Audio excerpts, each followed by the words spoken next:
সবুজ পৃথিবী গড়ে তোলার প্রত্যয়ে এক হয়েছেন একদল স্বপ্নচারী মানুষ। উদ্দেশ্য জীবাশ্ম জ্বালানি নয়, বাড়াতে হবে নবায়নযোগ্য জ্বালানির ব্যবহার। অ্যাকশন এইড বাংলাদেশ, বুয়েট ও জেটনেট বিডির উদ্যোগে দেশে প্রথমবারের মতো আয়োজন করা হয়েছে ৩ দিনব্যাপী renewable energy fest ২০২৫।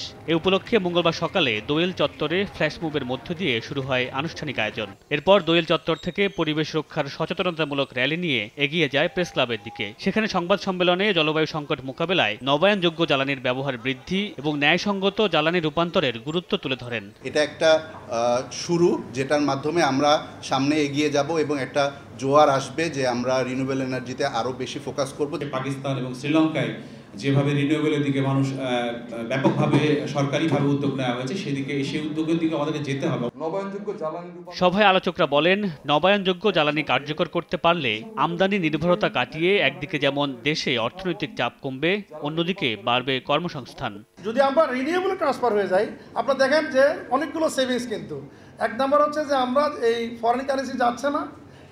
In other hand আমাদের গ্রাজুয়ালি ব্যাপক কিন্তু কর্মসংস্থান তৈরি হচ্ছে। আমাদের দেশে টেকসই ও সবুজ ভবিষ্যতের জন্য নির্মাণের জন্য যেন আমরা কাজ করতে পারি। এ সময় নবায়নযোগ্য জ্বালানির ব্যবহার বাড়াতে সরকারি উদ্যোগের পাশাপাশি সবাইকে এগিয়ে আসার আহ্বান জানান আয়োজকরা। রিনিউয়েবল এনার্জির উপরে মামুনুর রশিদ পনেল, সময় সংবাদ, ঢাকা।